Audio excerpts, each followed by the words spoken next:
Les stands, c'est sans doute le concept qui a fait la plus grande partie de la réussite de JoJo's Bizarre Adventure, en permettant à Araki d'encore plus exploiter les stratégies complexes et les pouvoirs dans ses combats. Mais au fil des parties, on a pu voir pas mal de manières d'obtenir des stands très puissants, que ce soit en les obtenant directement ou en améliorant le stand qu'on possédait déjà. Donc dans cette vidéo, on va se pencher sur les différentes manières d'obtenir et d'améliorer son stand, pour savoir comment devenir le meilleur manieur de stand. Avant tout, je remercie Starwhite2VF pour les scans JoJo en français et en coloré utilisés dans cette vidéo. Si ça vous intéresse de lire le manga dans les meilleures conditions, je vous mets le lien en description. Maintenant que c'est dit, commençons sans plus tarder la vidéo. Déjà, avant de devenir un manieur puissant, il faut déjà être un manieur tout court. Et depuis Stardust Crusaders, on a pu voir de très nombreux procédés pour obtenir son stand. La première technique que j'ai relevée a été introduite dans Stardust Crusaders, et c'est sûrement par celle-ci qu'ont été obtenus la plupart des stands qu'on a pu voir dans le manga. J'ai nommé les flèches à stand. En effet, ces flèches ont été taillées dans la roche d'une météorite qui semble être infectée par un virus. Ce virus extraterrestre a la propriété de révéler la force psychique des personnes qui l'atteint. C'est cette force qu'on appelle communément un stand. Donc pour avoir un stand via une flèche, il faut tout simplement qu'elle transperce ton corps. À partir de là, deux possibilités. Soit tu as un esprit fort et il se révèle sous la forme de ton stand, soit c'est game over, fini pour toi, t'es mort. Donc bon, même si en soi le procédé est assez simple, il y a quand même une chance non négligeable de juste mourir, car on ne connaît aucun moyen de déterminer si une personne est apte ou pas à obtenir son stand. En plus de ça, il n'y a aucune garantie que son stand soit bon. À tout moment, il peut être inutile comme Eia, voire même dangereux comme Cheap Trick, même si en vrai, ce risque est présent pour presque toutes les manières d'obtenir un stand. Par contre, un des avantages de la flèche, c'est que tu peux créer autant de manières de stand que tu veux avec, ce qui est très utile pour former une organisation comme l'ont fait Dio et Diavolo, même si il faut quand même faire attention à ne pas créer un stand trop puissant, qui pourrait se retourner contre toi. Voilà un peu tout ce qu'il y a à savoir sur la flèche à stand, qui n'est, vous le verrez, vraiment pas la meilleure option pour devenir manieur en toute sécurité. D'ailleurs, voyons un peu ce qu'il en est des disques de stand de Whitesnake. En effet, le stand de Pucci a pour capacité de retirer le stand de quelqu'un en le touchant pour ensuite pouvoir le donner à quelqu'un d'autre. Et cette technique permet d'éviter la plupart des contraintes de la flèche, car elle permet de connaître à l'avance le stand qu'on va obtenir et de l'avoir sans le moindre risque physique ou psychique. Donc cette manière pour obtenir son stand semble dit comme ça à peu près parfaite, mais il ne faut pas oublier qu'elle implique d'être totalement dépendant de la volonté de Pucci. Donc même si tu arrives à avoir un bon stand par ce biais, tu seras sans doute sous les ordres de Pucci, et il ne te laissera sûrement pas partir dans la nature avec le stand qu'il t'a donné. Donc sur le papier, cette technique semble parfaite, mais en vrai, elle est quasi inutilisable sans devenir un sous-fifre de Pucci. Voyons maintenant si le deuxième univers recèle de meilleurs moyens d'obtenir son stand. La seule manière d'obtenir artificiellement un stand dans les parties 7 et 8, c'est le corps sacré. En effet, le corps du Christ a tendance dans JoJo à créer des lieux qui peuvent offrir un stand.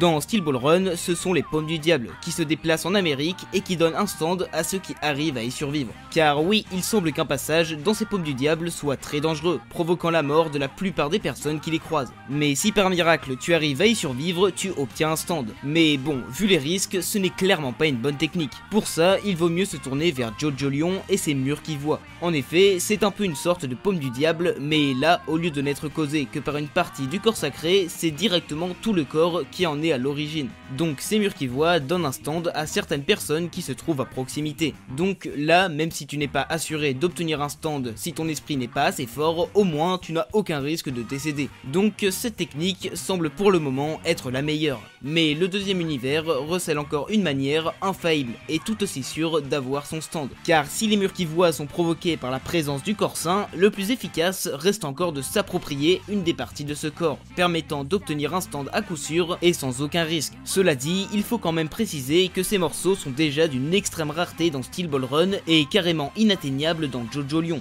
Donc si cette technique est théoriquement la meilleure, elle est tellement dure à mettre en place qu'on peut la disqualifier. Et enfin, on va parler de la meilleure manière d'obtenir un stand. Un moyen commun aux deux univers, être un manieur naturel. En effet, on a tendance à l'oublier tant il y a de façons d'obtenir un stand artificiellement, mais oui, de rares personnes comme Avdul, Polnareff ou Kakyoin obtiennent des stands dès la naissance. Et c'est vraiment la meilleure chose possible, car il n'y a littéralement rien à faire, c'est juste de la chance et ça t'assure une protection constante stand tout au long de ta vie, en plus d'améliorer ta maîtrise de ton stand. Car si tu nais et grandis avec ton stand, il devient littéralement une partie de toi-même, que tu connais et maîtrises parfaitement, ce qui permet d'éviter de passer à côté de certaines capacités de son stand, comme Jotaro qui a passé toute sa partie sans utiliser le pouvoir principal de Star Platinum. Donc c'est bon, on a déterminé comment avoir son stand dans les meilleures conditions. Mais à moins d'avoir obtenu un monstre de puissance comme King Crimson ou Wonder of You, qui sont au passage les meilleurs stands sans évolution du manga, eh bien il va falloir améliorer son stand. Et pour ça, pas d'inquiétude, il y a un maximum de techniques différentes que l'on nous a présentées tout au long des 8 parties terminées à ce jour. Déjà, la nature de ton stand de base va être importante. Car il est possible que tu aies directement eu un stand bridé, que tu vas pouvoir améliorer à force d'entraînement et d'ingéniosité. Par exemple en trouvant de nouvelles capacités comme Josuke et son Go Beyond, ou même si c'est pas canon, Fugo et son Purple Ace Distension dans Feedback. Mais aussi en apprenant à mieux te servir des capacités que tu as déjà maîtrisées, comme Jolene avec ses rubans de Mobius. Mais je me doute bien que c'est pas vraiment ce genre d'amélioration qui vous intéresse. Donc, si jamais tu as eu beaucoup de chance, tu peux avoir un stand évolutif, qui, comme son nom l'indique, peut évoluer. Et au-delà de la simple puissance de son acte final, la vraie force de ces stands se trouve dans leur polyvalence. Car l'utilisation des actes inférieurs permet d'avoir un panel de capacités beaucoup plus grand, et donc de pouvoir s'adapter à toute situation. Mais encore une fois, cette évolution n'est réservée qu'à une petite proportion des stands. Et je me doute bien que ce qui vous intéresse, c'est des techniques qui permettent de rendre n'importe quel stand bien plus puissant. Et bien, dans ce registre, on a la fusion du Rokakaka. En effet, il faut être deux pour utiliser cette technique et elle nécessite le sacrifice des deux personnes. Mais si tant est que ces deux conditions soient réunies, le nouveau Rokakaka permet de fusionner deux personnes et ainsi d'également fusionner leurs stands, comme Kira et Josefumi l'ont fait pour donner Josuke. Ainsi, si on fusionne deux stands faits pour marcher l'un avec l'autre, comme Stray Cat et Killer Queen, on peut créer des monstres de puissance. Mais il faut avouer que perdre son individualité pour créer un nouvel être plus puissant, c'est pas forcément très vendeur, et ça ne serait utile qu'en cas de crise face à un ennemi vraiment trop fort. Donc pour augmenter la puissance de son stand sans pour autant le modifier directement, ni perdre sa pleine conscience, le mieux semble être de faire comme Kira et d'améliorer directement son stand en se repiquant avec la flèche. Car en effet, si le destin t'est favorable et que tu as une flèche à portée de main, tu peux obtenir une nouvelle capacité pour ton stand. Alors pour cette technique, on n'en sait pas grand chose, vu qu'on a eu qu'un seul exemple dans le manga, qui était quand même assez situationnel. Mais bon, je ne pense pas qu'elle offre nécessairement une technique temporelle. Par contre, vu qu'on n'a pas eu de vrai contre-exemple à cela, on peut partir du principe que cet événement ne se produit qu'en vrai moment de crise, en offrant une technique qui résout précisément le problème complexe auquel on est confronté et pour lequel notre âme est pleinement investie. Car en dehors de ces conditions, je ne pense pas que la flèche vienne nous offrir une quelconque capacité gratuitement. Quoique, peut-être qu'avec un esprit assez puissant, on peut quand même obtenir une nouvelle technique basée sur une autre phase de la psyché que celle qui a induit notre stand. En fait, je ne sais pas trop. Donc ici, on va partir du principe que seule une situation de crise peut déclencher l'amélioration. Mais si vous avez des preuves ou des arguments en faveur de l'autre hypothèse, je suis quand même preneur.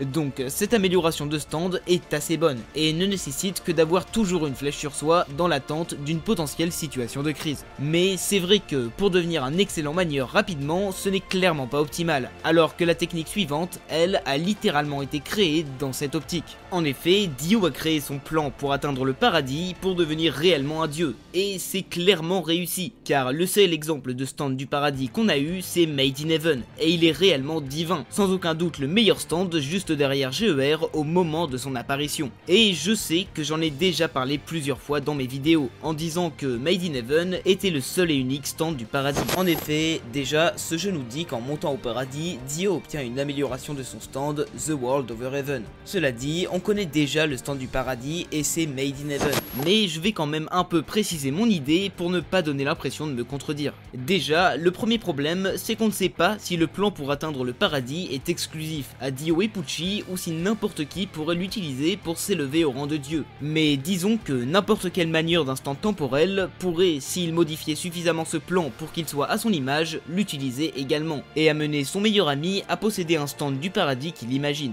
Et bien, à ce moment-là, chaque manière temporelle induirait un stand du paradis différent, dont le pouvoir correspondrait à sa vision du paradis. Et ce que je dis quand je réfute que Overheaven puisse être le stand du paradis de Dio, c'est que, étant donné que Pucci a utilisé le pouvoir du stand de Dio pour suivre le plan de Dio, afin d'obtenir un stand lui permettant de réaliser réaliser le paradis de Dio, il est logique que si Dio montait au paradis, il obtienne le même stand, car il aurait utilisé le même stand temporel de base et le même plan dans le but d'atteindre le même paradis. Donc cette technique offre un pouvoir divin, et donc par conséquent quasi invincible. Même si on part du principe que tout ce que j'ai dit avant soit vrai, car je rappelle que là on est en pleine théorie. Donc si on part du principe que tout ce que j'ai dit avant est vrai, du coup la puissance du stand dépend pas mal du paradis rêvé par le manieur, qui peut potentiellement n'amener à aucune puissance pure pour le stand. Mais quoi qu'il en soit, elle nécessite soit d'être soi-même un manieur de stand temporel, soit d'être le meilleur ami d'un manieur temporel. Ce qui est quand même assez compliqué et rend cette technique, qui est pourtant très efficace dans l'absolu, tout simplement irréalisable. Et enfin, la technique ultime permettant d'avoir un stand rivalisant, voire surpassant le pouvoir des stands divins, le Requiem.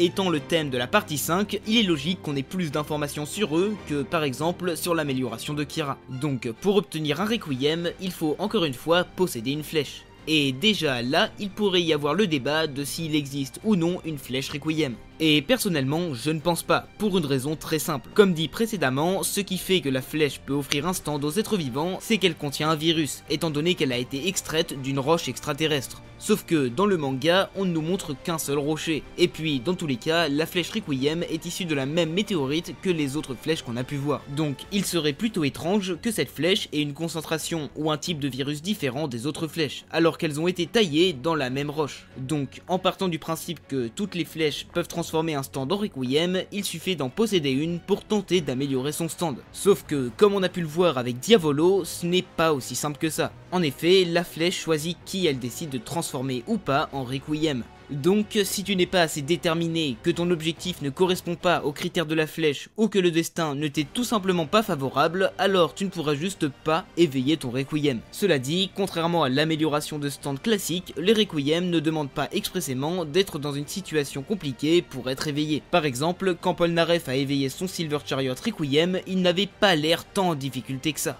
Mais si tu réussis, si tu éveilles ton Requiem, tu obtiendras un pouvoir qui dépasse l'entendement, surpassant même les stands du paradis. Enfin ça serait en théorie, car vu qu'il n'y a pas de règle quant à la nature du pouvoir obtenu, il est tout simplement possible d'obtenir un pouvoir ultra nul, voire peut-être même plus nul encore que ton stand de base. Mais en vrai, si tous les stands Requiem ont un pouvoir de l'acabit de GER ou de Silver Chariot Requiem, alors c'est vraiment des stands juste surpuissants. Car même s'ils n'ont pas une nature de contrôle total comme Made in Heaven, en termes de 1v1 et de sécurité personnelle du manieur, GER et SCR sont clairement au-dessus. Mais du coup, c'est quoi la meilleure manière de devenir le plus rapidement et avec le plus de sûreté le meilleur manieur? Eh bien, je vous propose un petit top 3 des combinaisons qui me paraissent les meilleures. Et évidemment, je vous laisse proposer les vôtres en commentaire. En numéro 3, on aurait un stand naturel et trouver un stand temporel pour qu'il nous fasse atteindre le paradis. Alors certes, c'est un peu chaud de trouver un manieur temporel, mais un stand du paradis c'est tellement puissant que ça vaut clairement le coup de chercher. En deuxième, on aurait une obtention de stand par une flèche pour la conserver et obtenir à terme son Requiem. Alors oui, c'est risqué de se transpercer avec la flèche, mais en vrai, le fait de pouvoir avoir son Requiem sans difficulté par la suite, c'est quand même vraiment pas mal. Et enfin, en numéro 1, le chemin suivi par Giorno, c'est-à-dire avoir un stand naturel pour ensuite trouver une flèche et éveiller son Requiem.